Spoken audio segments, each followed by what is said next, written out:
అందరికీ Sabbath shalom. పరమ తండ్రి నీకు స్తోత్రములు. బిగ్గరగా పరమ తండ్రి నీకు స్తోత్రములు, పరమ తండ్రి నీకు స్తోత్రములు, పరమ తండ్రి నీకు స్తోత్రములు.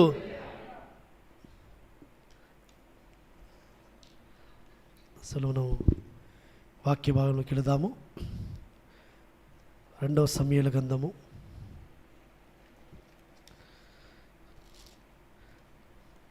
22వ లేఖన భాగము 22వ అధ్యాయము 29వ వచనము. ఎవరైనా చదివి వినిపించాల్సింది కోరుతున్నాం. తర్వాత సంపతన్న ప్రార్థన చేయాలని. యెహోవా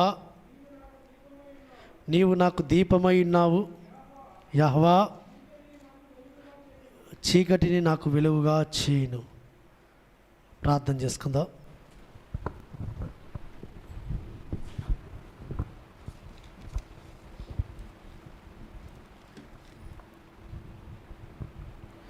పరిశుద్ధుడా, మహాగణుడా, సర్వనోతుడా, సర్వాధికారి, జీవముల తండ్రి యెహోవా ఎలోహిం యాషోవ మెస్సయా, మీ ఘనమైన నామమునకు స్తుతులు స్తోత్రములు. అద్భుతకరుడా, ఆశ్చర్యకరుడా, నిత్యుడవు తండ్రి, బలవంతుడ, సర్వశక్తిగా సమాధానాధిపతి, మీకే స్తుతులు స్తోత్రములు తండ్రి. ఇదిగోనైనా మరి ఈరోజు సబ్బాతు రోజు మరి సంఘముగా సమాజముగా నేను కూడి ఇక్కడ చేరి నేను కూడి నిన్ను స్తుతించుటకు, నిన్ను ఆరాధించుటకు, నిన్ను పూజించుటకు, నిన్ను ధ్యానించుటకు ఇచ్చిన ఈ గొప్ప అవకాశాన్ని బట్టి మీకే స్తుతులు స్తోత్రములు తండ్రి. మరి నాయన ఇంతవరకు తండ్రి మరి పాటల ద్వారా మహిమ పొందినారు తండ్రి. మరి ఇప్పుడు నీ దాసుడు తండ్రి ఇదిగో నాయన దయాకర్ మరి సమాజంలో కావలసిన వర్తమానం అందించనై ఉండగా మీరే తనను తండ్రి మీ నోటి బూరగా వాడుకోవాల్సిందే కోరుచున్నాను. యాషోవ మెస్సయా పరిశుద్ధుడా, అవును తండ్రి, నీ వాక్యం మా పాదములకు దీపము, మా త్రోవకు వెలుగునై ఉన్నది తండ్రి. మరి అటువంటి వాక్యాన్ని తండ్రి ఇదిగోనైనా మరి సమాజం కోసం హెచ్చరిస్తుండగా తండ్రి వాక్యం ద్వారా మా ప్రవర్తనను సరిచేసుకున్నటకు మీరే సాయం చేయవలసిందే కోరుచున్నాను. మరొకసారి ఇదిగోనైనా నీ దాసుని తండ్రి మరి నాయన నీ తోడుగా ఉండి తండ్రి మరి సంఘమునకు సమాజం కావాల్సిన వర్తమానం తన ద్వారా అందించుటకు, తద్వారా మా ప్రవర్తనను మేము సరిచేసుకుంటకు మీరే సాయం చేయవలసిందే కోరుచు. ఈ కొద్ది విన్నపంలో మా ప్రియ రక్షకుడు విమోచకుడైన నజరేయుడైన యాషోవ మెస్సయా నామములో అడిగి వేడుకొంచున్నాం తండ్రి.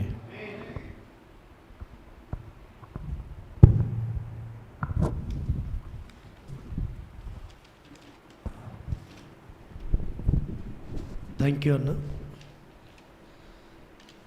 ఇక్కడ మనం చదువుకున్న లేఖన భాగంలో దావీదు పరమ తండ్రి ఆయనను సౌలు చేతుల్లో నుంచి విడిపించిన తర్వాత పరమ తండ్రి యొక్క గొప్పతనాన్ని వర్ణిస్తూ ఆయన పరమ తండ్రిని స్తోత్రిస్తున్నాడు. పరమ తండ్రిని స్తోత్రించెను, ఈ విధంగా స్తోత్రించనని మనం ఆ మొదటి వచనంలో మనం చూసుకుంటాం. యెహోవా తనను ఏ విధంగా కాపాడాడో, ఏ విధంగా తప్పించాడో, శత్రువుల చేతి నుంచి ఏ విధంగా తను విడిపించాడో అదంతా కూడా వివరిస్తూ వర్ణిస్తూ పరమతని గొప్పతనాన్ని కొనియాడుతూ ఇక్కడికి వచ్చేవారికి ఈ మాట అంటూ వస్తుంటున్నాడు. యెహోవా నీవు నాకు దీపమై ఉన్నావు, యెహోవా చీకటిని నాకు వెలుగుగా చేయును. ఒకటి ఆయన మనకు దీపమై ఉన్నాడని, యెహోవా నువ్వు నాకు దీపమై ఉన్నావు అని భక్తుడు అంటూ వస్తుంటున్నాడు. కాబట్టి పరమ తండ్రి తన యొక్క భక్తుని నోట, దావీదు నోట ఈ మాటలు ఎందుకొరకు ఉండనిచ్చాడు, ఎందుకొరకు ఈ మాటలను ఆయన నోట ప్రవచింపజేస్తూ వచ్చాడు అంటే సమస్త మానవాళికి, సమస్త జీవ కోటికి ఈ యొక్క మాట అవసరమైనది, అనవలసినదే. ప్రతి వ్యక్తి కూడా, ఈ భూమి మీద జన్మించిన ప్రతి వ్యక్తి కూడా ఆ యెహోవాను ఈ విధంగా స్తోత్రించాలని, ఈ విధంగా కొనియాడాలని, ఈ విధమైన మాటలతో ఆయనను కీర్తించాలని తన భక్తుని నోట పరమ తండ్రి మాటలు ఉంచాడు. కాబట్టి ఇదే కీర్తన 18వ కీర్తనగా మనకు కనబడుతుంది. ఇదే మాటలు, ఇదే 2వ సమూయేలు గ్రంథము 22వ అధ్యాయంలోని ఇదే సేమ్ 18వ కీర్తన అంతా కూడా మనకు కనబడుతుంది. 18వ కీర్తన చదివినా, ఈ 2వ సమూయేలు 22వ అధ్యాయం చదివినా ఒకటే చాప్టర్, ఒకటే మాటలు. ఆ విధంగా పరిశుద్ధ గ్రంథంలో మనం చూసుకుంటుంటే భక్తుడైన దావీదు పరమతనుని స్తోత్రించే విధానంలో, కీర్తించే విధానంలో అందరికంటే ఒక మెట్టు ఎక్కువగా ఉంటాడు. పరిశుద్ధ గ్రంథంలో ఉన్న మిగతా భక్తులందరికంటే ఒక మెట్టు ఎక్కువగా పరమతను స్తుతించే విషయంలో, ఆరాధించే విషయంలో, పరమతని గుణగణాలను కొనియాడే విషయంలో దావీదు ఒక మెట్టు ఎక్కువగా ఉంటాడు. ఇక్కడ ఆయన అంటూ వస్తుంటున్నాడు, అయ్యా నువ్వు నాకు దీపమును, నువ్వు నా దీపమై ఉన్నావు, నా దీపమును వెలిగించిన వాడవు కూడా నీవే అంటాడు. ఇదే కీర్తన గ్రంథము 18వ అధ్యాయంలో 28వ వచనంలో ఒక మాట మనం చూసుకుందాం. కీర్తన 18:28లో నా దీపం వెలిగించువాడవు నీవే, నా ఎలోహిమని యెహోవా చీకటి నాకు వెలుగుగా చేయును, నా దీపం వెలిగించిన వాడవు నీవే. సేమ్ ఇదే మాటలు ఇక్కడ, అయ్యా నా దీపము నీవే, నా దీపం వెలిగించిన వాడవు నీవే. ఎందుకనగా మన దీపమైనాడు కాబట్టి, ఆయన మనకు దీపమైనాడు కాబట్టి ఆ దీపమైన యెహోవా మన దీపాన్ని వెలిగించాడు. ఆయన నరుని ఆత్మ యెహోవా పెట్టిన దీపము. ఒక దీపం వెలిగించాలి అంటే ఇంకో దీపం అవసరం. ఒక దీపం వెలగాలి అంటే ఒక కాంతి అవసరం, ఒక వెలుగు అవసరం. కాబట్టి మనలో ఉన్న ఆత్మ దీపాన్ని ఆయన వెలిగించాడు. ఆయన ఆత్మని, ఆయన దీపముతో, ఆయన ఆత్మస్వరూపి, యెహోవా ఆత్మస్వరూపి కాబట్టి ఆత్మస్వరూపుడైన ఆ యెహోవా ఆయనే దీపముగా ప్రకాశిస్తూ మనలోకి వచ్చి మన ఆత్మ దీపమును ఆయన ఏం చేశాడు? వెలిగించాడు.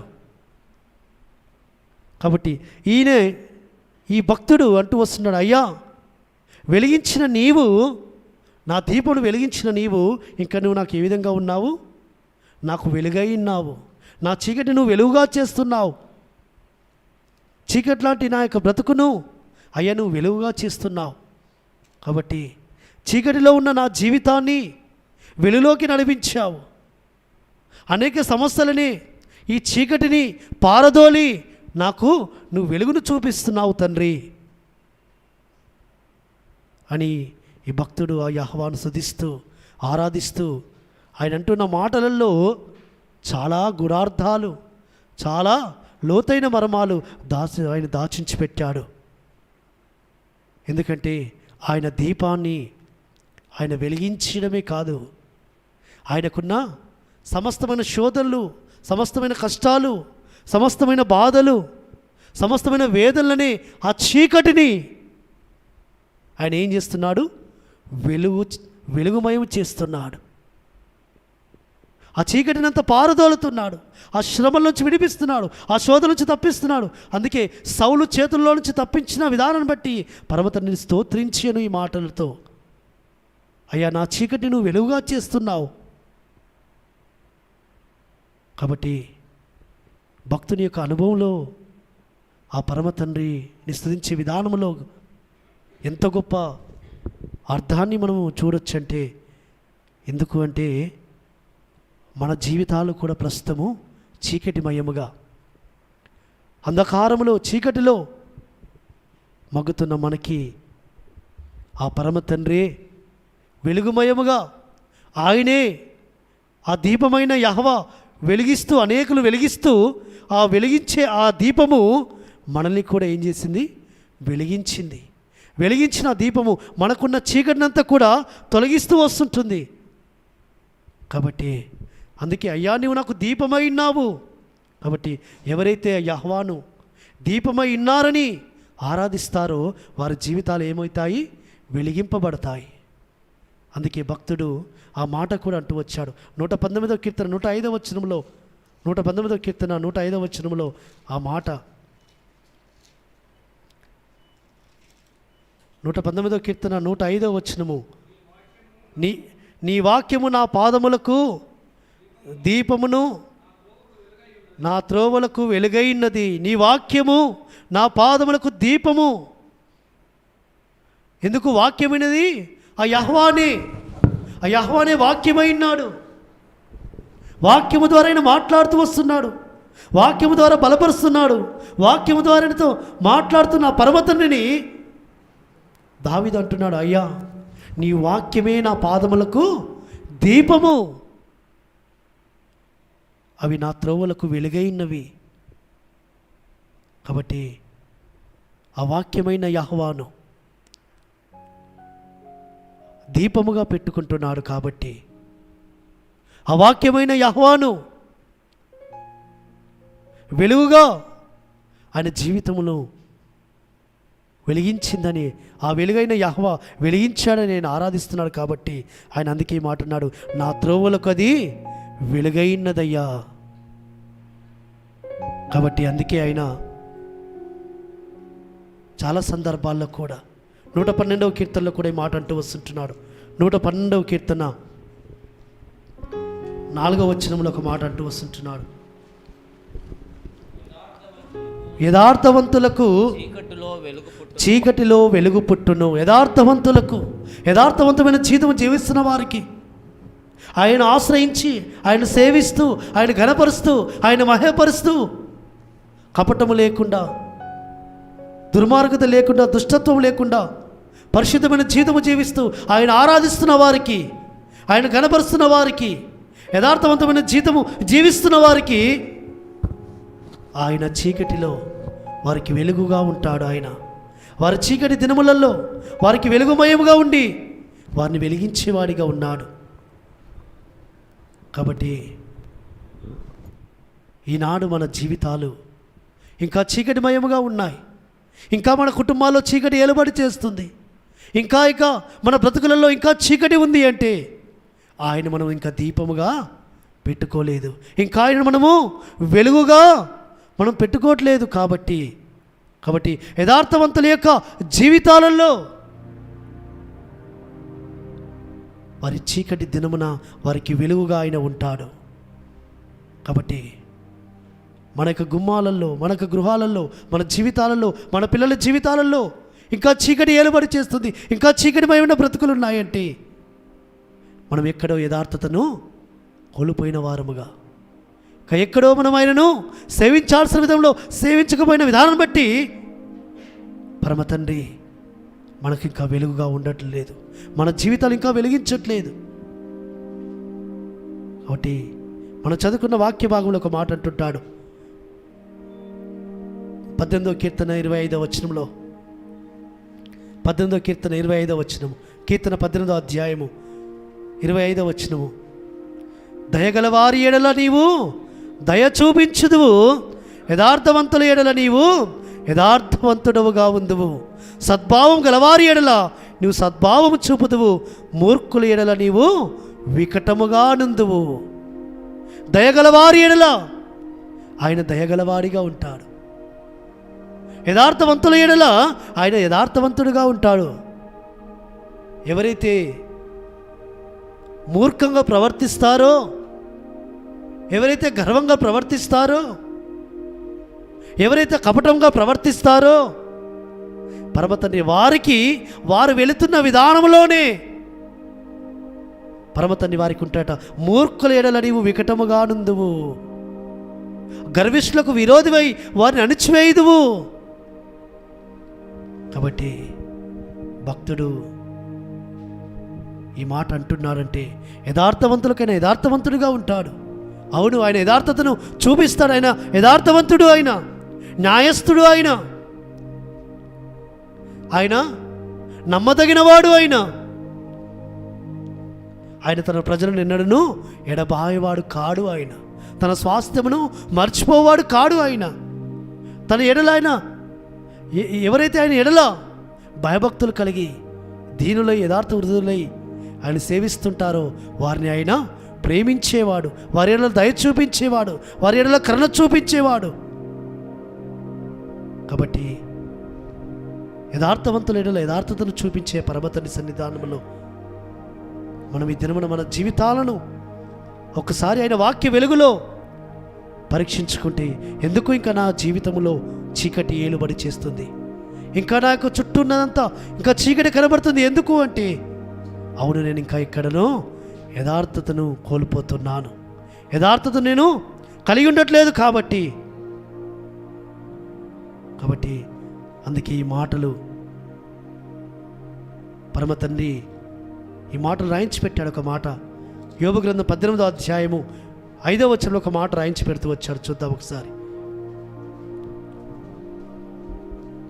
యోబు గ్రంథం 18వ అధ్యాయం 5వ వచనములో, భక్తిహీనుల దీపము ఆర్పివేయబడును, వారి అగ్ని జ్వాలలు ప్రకాశింపకపోను, వారి గుడారములో వెలుగు అంధకారమగును, వారి యొద్దనున్న దీపము ఆరిపోవును.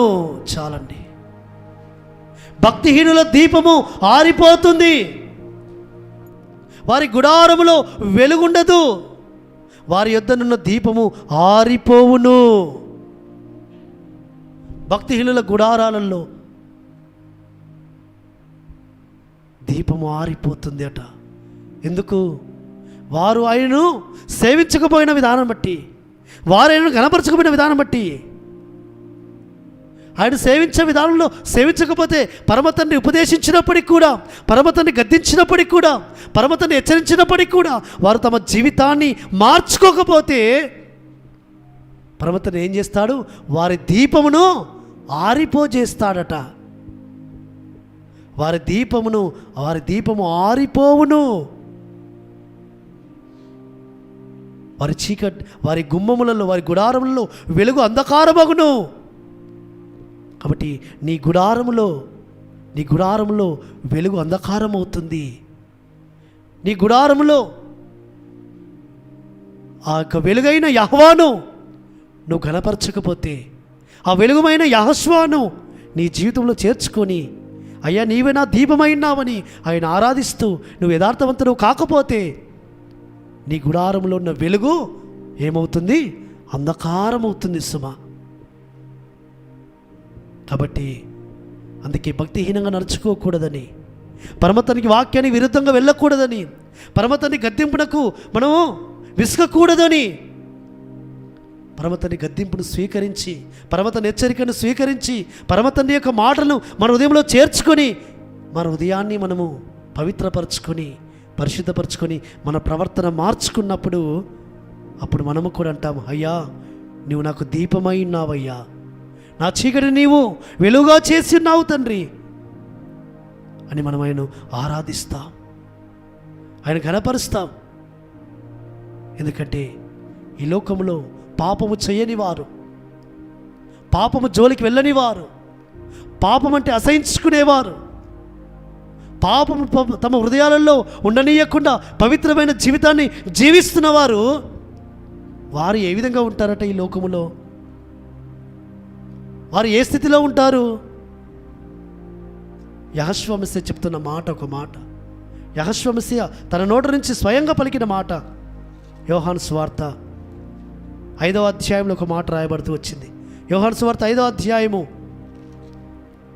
35వ వచనములో, యోహాను సువార్త 5వ అధ్యాయము, యోహాను సువార్త 5వ అధ్యాయం 35వ వచనములో, అతడు మండుచు ప్రకాశించుచున్న దీపమైండెను, మీరు అతనిని వెలుగులో ఉండి కొంతకాలము ఆనందించుటకు ఇష్టపడితిరి. అయితే యోహాను సాక్ష్యము కంటే నాకెక్కువైన సాక్ష్యము కలదు. బాప్టిజం ఇచ్చి యోహాను గురించి ఆ పరమతని మాట్లాడుతూ వస్తుంటున్నాడు. అతడు మండుచున్న దీపమైండెను, మండుచున్నాడు అతడు. అనేకులకు ఆయన ఏ విధంగా ఉన్నాడంటే ఒక మండుచున్న దీపముగా ఏం చేస్తున్నాడు? అనేకులు గద్దిస్తున్నాడు. సర్ప సంతానమా, ఓ దుష్ట సంతానమా, ఇంకా మీరు ఎందాక పాపం చేస్తారు, మారు మనసు పొందండి, తగిన ఫలాలు ఫలించండి, లేకుంటే ఆ పరమతన్ని మిమ్మల్ని ఏం చేస్తాడు? తీసివేస్తాడు. గొడ్డలి చెట్టు వేరున ఉంచబడినది, ఆయన నరికివేసి అగ్నిలో మిమ్మల్ని తోసేస్తాడని ఆయన హెచ్చరిక చేస్తున్నాడు. కాబట్టి ఆ హెచ్చరిక అనేకులకు ఏ విధంగా ఉంది? మండుచుంది. కాబట్టి అందుకే ఆయన ఈ మాట అంటూ వచ్చాడు, అనేకులకు ఆయన మండుచున్న దీపమైండెను. ఆ మండుచున్న దీపం దగ్గరికి వెళ్ళినప్పుడు ఎవరైతే ఆ వెలుగులో తమ జీవితాలు పరీక్షించుకుంటారో, సరి చేసుకుంటారో, సరిదిద్దుకుంటారో, తమ పాపలు ఒప్పుకుంటారో, విడిచిపెడతారో, ఆ దీపము వారికి ఏ విధంగా ఉంటుంది? వారి యొక్క మార్గములకు అది వెలుగుగా ఉంటుంది. ఆ దీపము వారి ఎదుట ఉంచుకున్నప్పుడు వారు వెళుతున్న మార్గములలో అది వారికి వెలుగునిస్తుంది. కాబట్టి అందుకే భక్తుడు అన్నాడు, అయ్యా నీ వాక్యము నా పాదములకు దీపము. కాబట్టి వాక్యమనే దీపము దగ్గరికి మనం వెళ్ళాలి. వాక్యమనే దీపం దగ్గర వెళ్ళినప్పుడు మన ఆత్మ దీపమును వెలిగిస్తుంది. ఈ వాక్యము మాట్లాడుతుంది, గద్దిస్తుంది, వాక్యము హెచ్చరిక చేస్తుంది. ఈ వాక్యము, ఆ వాక్యం ఎవరు? ఆ యెహోవాని. కాబట్టి అందుకే అయ్యా నీవు నాకు దీపమైనావయ్యా. కాబట్టి పరమతండ్రి సన్నిధిలో మన ఆత్మ దీపమును ఆయన వెలిగిస్తున్నాడు. ప్రతి సబ్బాదినమున, ప్రతి దినమున పరిశుద్ధాత్ముడు ఆత్మస్వరూపుడై తన వాక్యం ద్వారా మనతో మాట్లాడుతూ ఆయన వాక్యమని దీపములో మన దగ్గరికి తీసుకొస్తూ ఆ దీపమును మనలో ఉంచుతున్నాడు. వాక్యమనే దీపమును మనలో ఉంచుతున్నప్పుడు మనం ఏం చేస్తున్నాము? మనం ఏం చేయాలి? లూకాసు వార్తలు అంటున్నాడు. లూకాసు వార్త 12వ అధ్యాయములో, లూకాసు వార్త 12వ అధ్యాయము 35వ వచనంలో పరమతండ్రి అంటూ వస్తున్న మాట. లూకాసు వార్త 12వ అధ్యాయం 35వ వచనములో, మీ నడుములు కట్టుకొని ఉండుడి, మీ దీపములు వెలుగుచుండనీయుడి. మీ నడుములు కట్టుకొని ఉండండి, సిద్ధపడండి, త్వరపడండి, ఆయత్తపడండి. ఆయన రాకడ కొరకై, ఆయన పెళ్లి కుమారుడిగా రాబోతున్నాడు. త్వరపడి సిద్ధపడండి. సిద్ధపడుతూ ఏం చేయాలి? మీ ఆత్మ దీపాలను వెలుగుచుండనీయుడి. అది వెలుగుతూ ఉండాలి. మీ ఆత్మ దీపాలు ఆరిపోకూడదు. కాబట్టి ఈనాడు క్రైస్తవ జీవితంలో చాలామంది క్రైస్తవుల యొక్క జీవితాలలో కొన్ని సంవత్సరాల నుంచి వాళ్ళ తాతలు, ముత్తాతలు, తండ్రులు, పిల్లలు మందిరాలకు వెళుతున్న వారే, చర్చిలకు వెళుతున్న వారే, పరిశుద్ధ గ్రంథం పట్టుకున్న వారే, పరిశుద్ధ గ్రంథం చదువుతున్న వారే, లేదా మనము కొన్ని సంవత్సరాలుగా వస్తున్న వారం ఆయన సన్నిధికి. కానీ ఎందుకు మన జీవితాలు వెలిగింపబడట్లేదు? ఎందుకు మన జీవితము అనేకులు వెలుగుకరంగా ఉండట్లేదు? అంటే మన ఆత్మ దీపము ఆరిపోయింది. ఆరిపోయిన మన దీపాన్ని ఆయన వెలిగిస్తూ ఉండాలని, ఆయన వెలిగించాలని ఆయన చూస్తున్నప్పటికి కూడా మనం ఏం చేస్తుంటాము? మన హృదయములో ఆ వాక్యమని దీపాన్ని పెట్టుకోము. ఆ వాక్యమైన యెహోవాను మన హృదయములలో ఉంచుకోము. ఈ హృదయంలో అనేకమైన వాటికి చోటు ఉంటుంది, అనేకమైన ఐహిక విచారములకు చోటు ఉంటుంది ఈ హృదయంలో. కానీ పరమ తండ్రికి మాత్రము చోటు ఉండదు. అందుకే పరమతండ్రి పరిశుద్ధ గ్రంథంలో మొత్తుకుంటున్నాడు, వారు వినుట మటుకు విందురు. వారి కొన్ని సంవత్సరాల నుంచి వింటున్నారు, కొన్ని సంవత్సరాల నుంచి చూస్తున్నారు, కను నుండి చూస్తున్నారు, చెవి నుండి వింటున్నారు. కానీ వారి హృదయము నాకు దూరముగా ఉంది. అందుకే వారి హృదయాల్లో ఉన్న ఆ ఆత్మ దీపము ఆరిపోయింది. ఆరిపోయిన ఆ దీపాన్ని పరమతండ్రి వెలిగించాలని, వాక్యము ద్వారా వెలిగించాలని వాక్యాన్ని ఉపదేశిస్తూ, వాక్యం ద్వారా మాట్లాడుతూ, ఆయన వాక్యమైన యెహోవా మనలో నివాసము చేయాలని ఆశపడుతూ వస్తుంటున్నాడు. అందుకే ఆయన మీ దీపములు వెలిగించుండనీయుడి. మన దీపాన్ని వెలిగించాలి. ఆయన వెలిగిస్తున్నప్పుడు ఆ వెలుగులోకి మనం రావాలని పరమతండ్రి ఆశపడుతూ వస్తుంటున్నాడు. ఎందుకంటే ఆయన అంటున్న ఒక మాట, యోహాను సువార్తలో ఒక మాట అంటూ వస్తుంటున్నాడు. ఆ పరమతండ్రి అంటున్న మాట, యోహాను సువార్త 3వ అధ్యాయము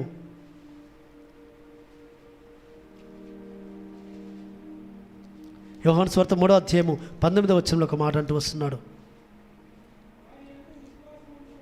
యోహాను సువార్త 3వ అధ్యాయము 19వ వచనము, ఆ తీర్పు ఇదే, వెలుగు లోకంలోనికి వచ్చెను కానీ తమ క్రియలు చెడ్డవైనందున ఆ మనుషులు వెలుగును ప్రేమింపక చీకటినే ప్రేమించిరి. మనుషులు వెలుగును ప్రేమింపక చీకటినే ప్రేమిస్తున్నారు. ఎందుకంటే ఆ వెలుగైన యెహోవా దగ్గరికి వస్తే వారి జీవితాలలో వారు చేసిన పాపాలన్నీ కూడా ఆ వెలుగులో కనబడతాయని, వారు చేసిన దుష్క్రియలన్నీ కూడా వెలుగులో కనబడతాయని వారు వెలుగునందుకు రావట్లేదు, ఆ దీపం దగ్గరికి రావట్లేదు. ఆ వాక్యమని దీపం దగ్గరికి, ఆ వాక్యమని ఆ దీపం దగ్గరికి వచ్చినప్పుడు వారి దుష్క్రియలు కనబడతాయి, వారి పాపక్రియలు కనబడతాయి. అవి కనబడినప్పుడు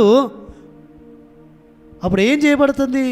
ఒప్పుకోవాలి, విడిచిపెట్టాలి. ఒప్పుకొని విడిచిపెట్టడానికి కూడా వారి హృదయాలు సిద్ధంగా లేవు కాబట్టి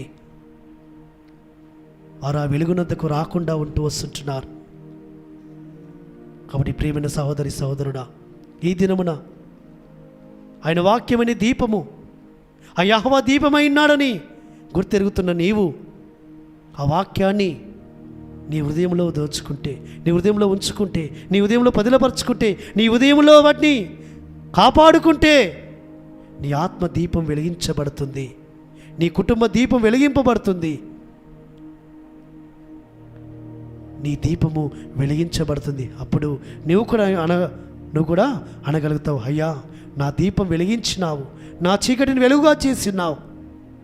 కాబట్టి ఇప్పుడు ఏ కుటుంబంలో చూసినా ఏదో రకమైన చీకటి, ఏదో రకమైన వ్యాధి అనే చీకటో, లేమి అనే చీకటో, సమాధానం లేని అనే చీకటో, అసమాధానం అనే చీకటో, ఏదో రకమైన చీకటి ఏలుబడి చేస్తూ వస్తుంది. ప్రతి విధమైన కుటుంబంలో ప్రతి విధమైన బాధల చేత, వేదనల చేత, శ్రమల చేత, శోధనల చేత ప్రతి కుటుంబము ఆ చీకటి చేత, చీకటి బందికారంలో ఉంది.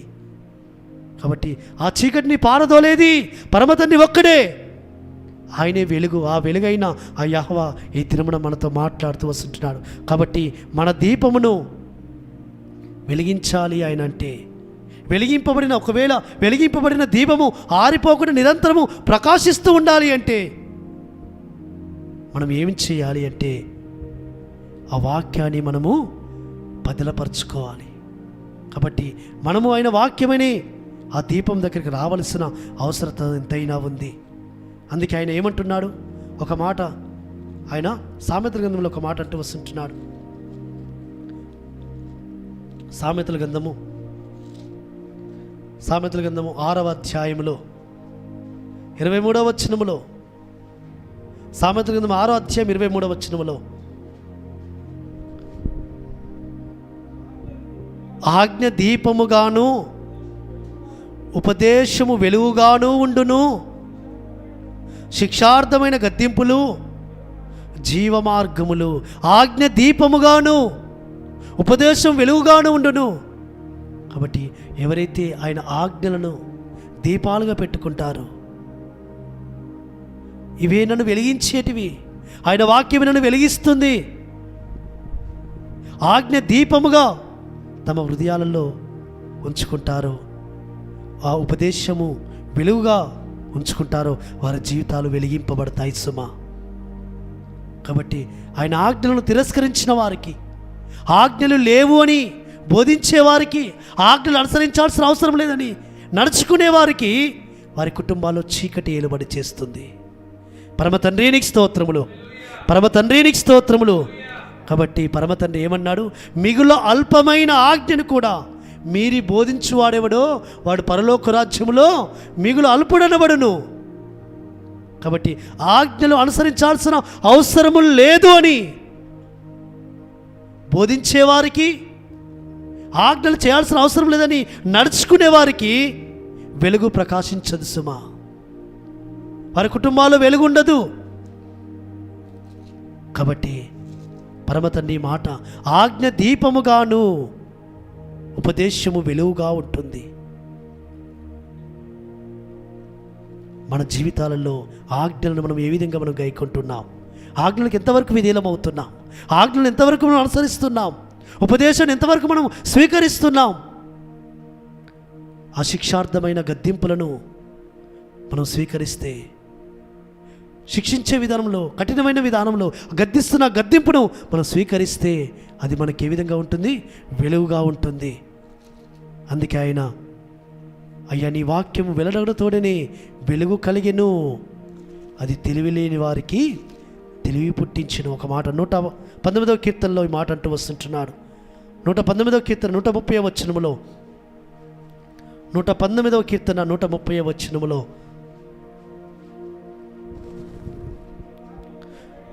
నీ వాక్యము వెల్లడి అవుట తోడానే వెలుగు కలుగును, అవి తెలివి లేని వారికి తెలివి కలిగించును. నీ వాక్యము వెల్లడవుట తోడాని, ఆయన ఆజ్ఞలు ప్రకటింపబడుతుండగానే, ఆయన ఆజ్ఞలు ఉపదేశించబడుతుండగానే అవి మనల్ని ఏం చేస్తాయి? వెలిగించాలని చూస్తుంటాయి. మనం స్వీకరిస్తుంటే, అవి మన హృదయంలో చేర్చుకుంటుంటే, ఆయన ఆజ్ఞలే స్వాస్థ్యమని, ఆయన ఆజ్ఞలే సర్వ సంపదలని, ఆయన ఆజ్ఞలే పరిపూర్ణమని, ఆయన ఆజ్ఞలే నిత్య స్వాస్థ్యమని భావించి ఎవరైతే వాటిని ప్రేమిస్తారో, ఆజ్ఞలను అనుసరించట్లో అధికముగా ఆనందిస్తుంటారో, ఆజ్ఞను అనుసరించిన విషయంలో ఏమాత్రం వెనుక తీయకుండా ముందుకు వెళుతుంటారో, భక్తిహీనుల పాశములు మన చుట్టూ ఉండగను ఆజ్ఞను అనుసరించడానికి మన పాదములు పరిగెత్తుతుంటాయో, వారికి పరమతండ్రి ఏమిస్తాడు? వారి జీవితాలను వెలిగిస్తాడు, వారి దీపాన్ని వెలిగిస్తాడు, వారికి తెలివినిస్తాడు, వారికి జ్ఞానమునిస్తాడు, వారికి ఆలోచనిస్తాడు, వారికి సహాయం చేస్తాడు పరమతండ్రి. కాబట్టి నీ వాక్యం వెల్లడగలతోడనే వెలుగు కలిగిందయ్యా. అవును, ఆయన వాక్యం అంటే ఆయన ఆజ్ఞలు. ఆ ఆజ్ఞను ఎవరైతే వెలుగుగా పెట్టుకుంటారో, దీపముగా పెట్టుకుంటారో, వారి జీవితాలు వెలిగించబడతాయి. కాబట్టి ఆ యోహాను బాప్టిజం ఇచ్చి యోహాను మండుచున్న దీపమైనట్టుండెను, అనేకులకు ఒక దీపముగా ఆయన చెప్తున్న ఉపదేశాన్ని ఎవరైతే స్వీకరిస్తారో, ఎవరైతే వారి పాపలు ఒప్పుకుంటారో, విడిచిపెడతారో, మారు మనసు పొందుతారో, బాప్టిజం తీసుకుంటారో, వారి జీవితాలను పరమతండ్రి ఏం చేస్తున్నాడు? ఆస్వాదకరంగా, దీవెనకరంగా మారుస్తున్నాడు, ఫలభరితమైన జీవితంగా మారుస్తున్నాడు. ఫలాలు ఫలించకపోతే ఏం చేస్తాడట?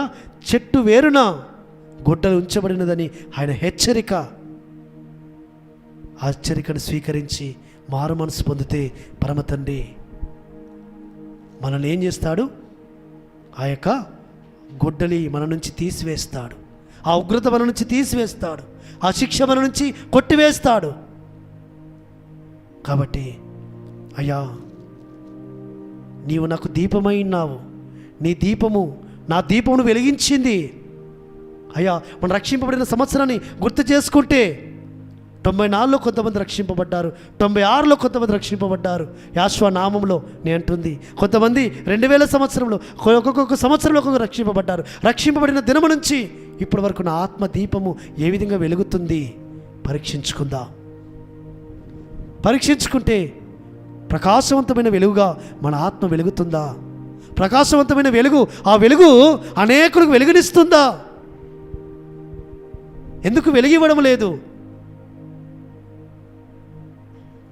ఎందుకంటే మత్తయి సువార్తలో ఆయన అన్నాడు కదా ఒక మాట.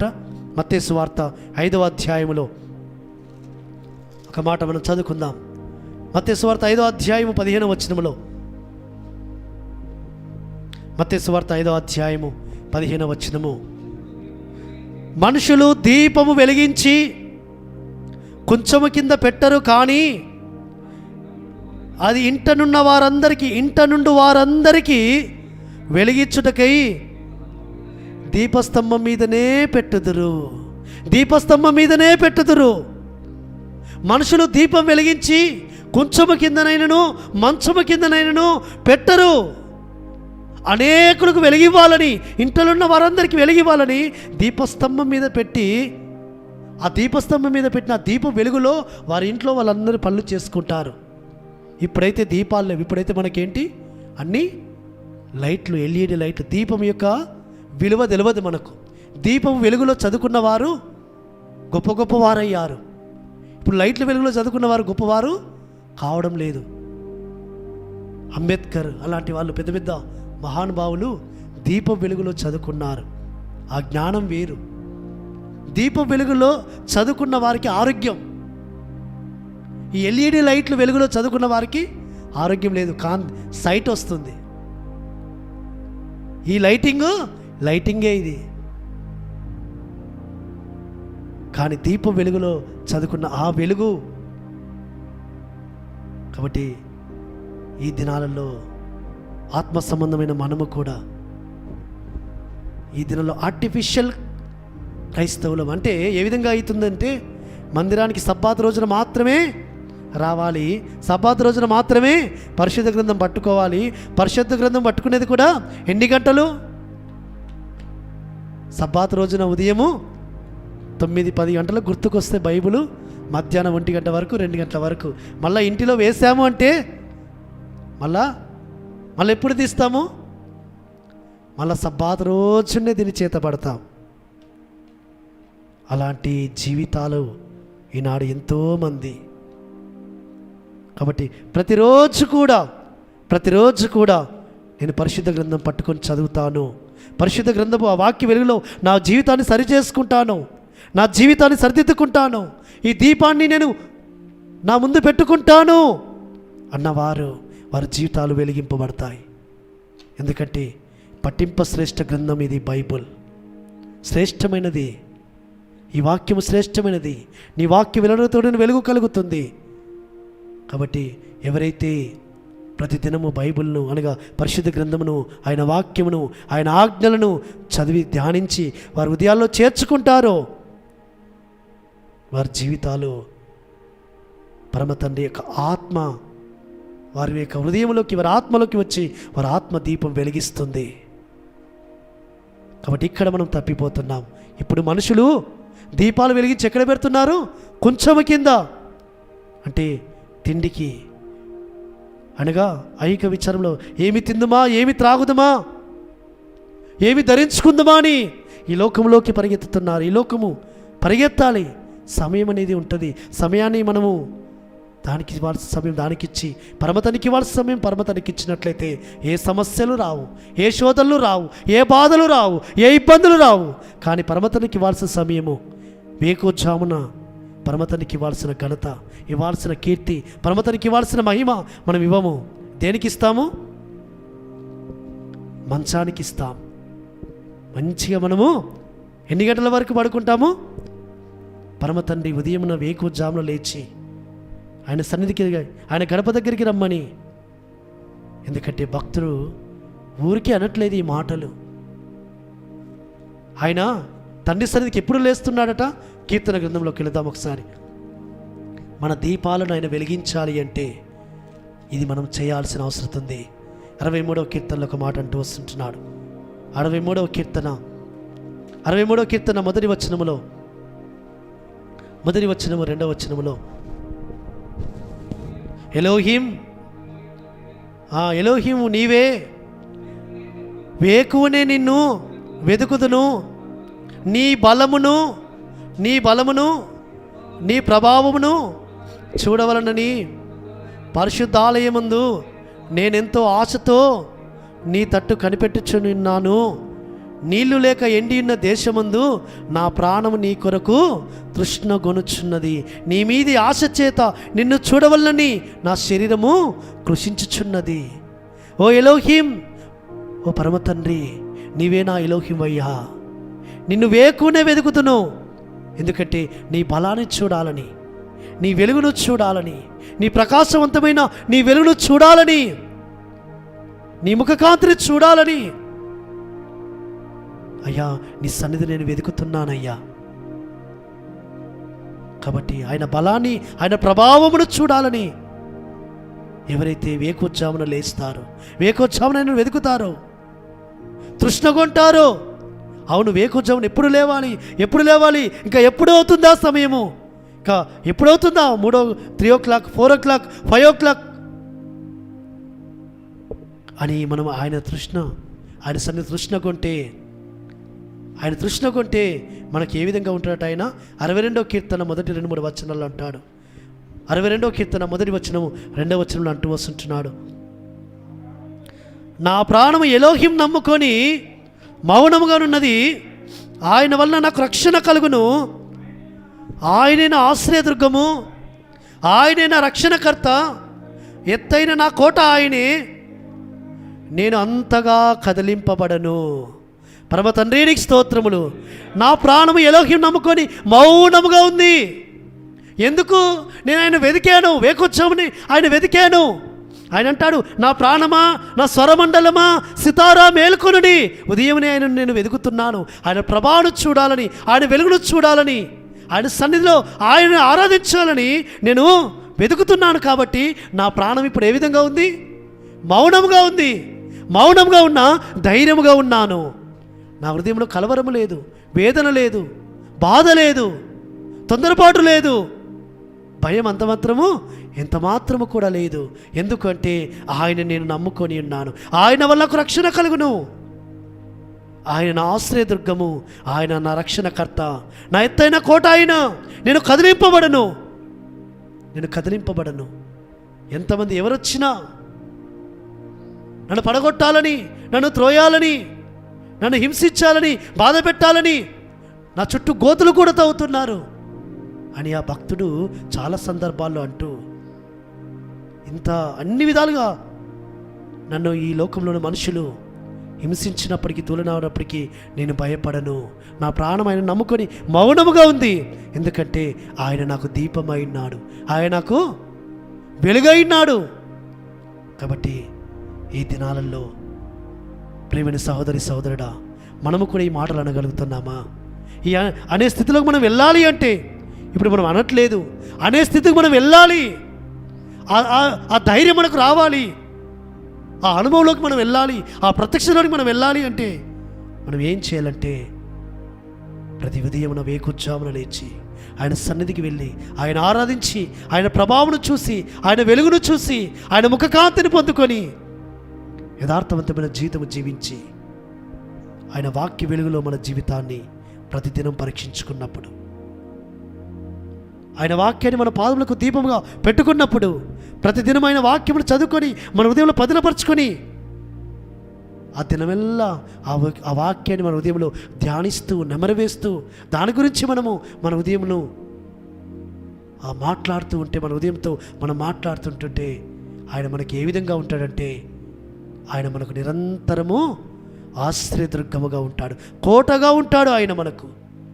కాబట్టి అందుకే ఆయన మరొక మాట అంటూ ఉంటున్నాడు, ఒక చక్కటి మాట అంటున్నాడు 59వ కీర్తనలో 16వ వచనంలో అన్నాడు. ఎలాంటి కోటనట? 59వ కీర్తన 16వ వచనంలో ఒక మాట అంటూ వస్తుంటున్నాడు, నీవు నాకు ఎత్తైన కోటగా ఉన్నావు, ఆపద్దినమున నువ్వు నాకు ఆశ్రయముగా ఉన్నావు, నీ బలమును గూర్చి నేను కీర్తించేదను, ఉదయమున నీ కృపను గూర్చి ఉత్సాహగానము చేసేదను, ఎలోహిం నాకు ఎత్తైన కోటగాను, కృపగల ఎలోహింగాను ఉన్నాడు, నా బలమా నిన్నే కీర్తించేదను. ఆ భక్తుడు ఆ పరమతండ్రిని స్తుతిస్తున్న ప్రతి మాటను ధ్యానిస్తురండి. నా దీపమా, నా వెలుగు నీవే, నా దీపము నీవే, నా బలము నీవే, నా ఆశ్రయము నీవే, నా ఎత్తైన కోట నీవే అని ఆయన ఆరాధిస్తున్న ఆ మాటలు చూడండి. అయ్యా నీవు నాకు ఎత్తైన కోటగా ఉన్నావు. ఎత్తైన కోట, ఆయన చుట్టూ ఎత్తైన కోట ఉంది. ఎలీషాను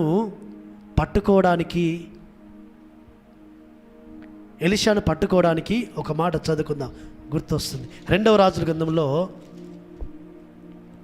6వ అధ్యాయంలో సిరియా రాజు పంపు తీస్తున్నాడు. 14వ వచనం ఒకసారి చదువుదాం. కాబట్టి రాజు అచ్చడికి గుర్రములను రథములను గొప్ప సైన్యమును పంపెను. వారు రాత్రివేళ నలుదిశలను పట్టణం చుట్టుకొనగా దైవజనుడైన అతని పనివాడు పెందలకడ లేచి బయటకు వచ్చినప్పుడు గుర్రములను రథములను గల సైన్యము పట్టుకొని చుట్టుకొని ఉండుట కనబడెను. అంతటా అతని పనివాడు, అయ్యో నా ఏలినవాడా, మనము ఏమి చేయుదుమని ఆ దైవజనుతో అనగా, అతను భయపడవద్దు, మన పక్షమునున్నవారు వారికంటే అధికులై ఉన్నారని చెప్పి, యెహోవా వీడు చూచినట్లు దయచేసి వీని కళ్ళను తెరువమని ఎలీషా ప్రార్థన చేయగా, యెహోవా ఆ పనివాని కళ్ళను తెరవజేసను గనుక వాడు ఎలీషా చుట్టూను పర్వతమును అగ్ని గుర్రముల చేత రథముల చేతను నిండిండుట చూచెను. పరమ తండ్రికి స్తోత్రములు. ఆ పనివాడు సిరియా రాజు పంపిన సైన్యములు పట్టణము చుట్టూ ఉన్నాయి. వాడు లేచి పెందలకడ లేచి చూసేసరికి చుట్టూ సిరియా రాజు పంపిన సైన్యములు ఉండేసరికి భయం వేసింది. ఇక మనం ఏ విధంగా తప్పించుకుంటాం? ఇక మనం తప్పించుకోవడానికి అవకాశం లేదు, ఇక మన పని అయిపోయింది అనుకొని దైవజన్ దగ్గరికి పోయి, అయ్యా చూసావా, మన చుట్టూ సైన్యములు ఉన్నాయి, ఇక మన పని అయిపోయింది, ఇక అయిపోయింది, ఇక మనము ఏం చేయలేము, ఇక మనము చావే మనకు శరణ్యమని అని చెప్పవచ్చు. కానీ ఎలీషా ప్రార్థన చేస్తూ వచ్చాడు. ఎలీషా ఒక మాట అంటూ వచ్చాడు తన పనివానితో, గెహజీతో ఒకటే మాట, ఇదిగో మన చుట్టూ ఉన్నవారి కంటే భయపడవద్దు, మన పక్షమున ఉన్నవారు వారికంటే, మన పక్షమున ఉన్నవాడు, మనలో ఉన్నవాడు, మన పక్షం ఉన్నవాడు వారికంటే అధికులై ఉన్నారు. గొప్ప సైన్యము కంటే, ఇక సిరియా రాజు పంపిన గొప్ప సైన్యము కంటే మన పక్షమున ఉన్నవారు ఇంకా అధికులై ఉన్నారని చెప్పి, దయచేసి వీని కళ్ళు తెరువు తండ్రి అని ప్రార్థన చేయగా, వాడు కళ్ళు తెరిచి చూడగా, ఏ కళ్ళు తెరిచాడు? ఆత్మ సంబంధమైన మనోనేత్రములు తెరవబడగా ఎలీషా చుట్టూ ఏమున్నాయి? అగ్ని రథాలు తిరుగుతున్నాయి. అగ్ని రథాలతో ప్రాకారము, అగ్ని రథాలతో కోట. పరమ తండ్రికి స్తోత్రములు. హల్లెలూయా. మన చుట్టూ కూడా అలాంటి అగ్ని రథాలు ఉంటాయి, అగ్ని ప్రాకారాలు ఉంటాయి. ఎప్పుడు? మనం ఆయనను సేవించాల్సిన విధంలో సేవిస్తున్నప్పుడు, ఆయన మనము దీపముగా పెట్టుకున్నప్పుడు, ఆయనను మనం వెలుగుగా పెట్టుకున్నప్పుడు, ఆయన మన హృదయంలో చేర్చుకున్నప్పుడు, ఆయన ఆరాధిస్తున్నప్పుడు, ప్రతి ఉదయం మనం వేకుజాములు నుంచి ఆయన కొనియాడుతూ వస్తుంటున్నప్పుడు, ఆయన మనకు చుట్టూ ఎత్తైన ప్రాకారముగా ఉంటాడు, ఎత్తైన కోటగా ఉంటాడు. అందుకే భక్తుడు, నేను అంతగా కదిలింపబడను. కాబట్టి నీతిమంతులు సింహం వలె ధైర్యముగా ఉంటారు. యెహోవా యందు నమ్మకం ఉంచువారు కదలక నిత్యం నిలిచము సియోను కొండవలే ఉంటారు. ఏ పరిస్థితి అయినా, ఏ కష్టమైనా, ఏ ఇబ్బంది అయినా, ఏ అనారోగ్యత అయినా వారు కదిలింపబడరు. ఎందుకు అంటే వారిలో ఉన్న ఆ యెహోవా వారిని ఏం చేస్తుంది? ధైర్యపరుస్తుంది, బలపరుస్తుంది. అందుకే వాళ్ళు అనగలుగుతారు, అయ్యా నువ్వు నన్ను వెలిగించినావు, నువ్వు నన్ను నడిపిస్తున్నావు, నువ్వు నాకు ఎత్తైన ప్రాకారముగా ఉంటావు. కాబట్టి ఇట్టి విధముగా మనం కూడా అనగలగాలి అంటే యథార్థవంతమైన జీవితము, ఆయన సేవించే దేవి జీవితము, ఆయన ఆశ్రయించే జీవితము, ఆయన వాక్యాన్ని చదివి ఆయన వాక్యాన్ని ధ్యానించే జీవితంలోకి మనం రావాలని పరమతండ్రి ఆశపడుతున్నాడు. కాబట్టి మన ఆత్మ దీపము ఆరిపోనీయకూడదు. మీ యొక్క నడుములు కట్టుకొని ఉండండి, మీ వెలుగు, మీ దీపమును వెలుగుచుండనియండి. ఎందుకంటే పెళ్లి కుమారుని యొక్క రాకడ త్వరలోనే ఉంది. పెళ్లి కుమారుని యొక్క స్వరము విని పెళ్లి కుమార్తె ఏం చేయబడాలి?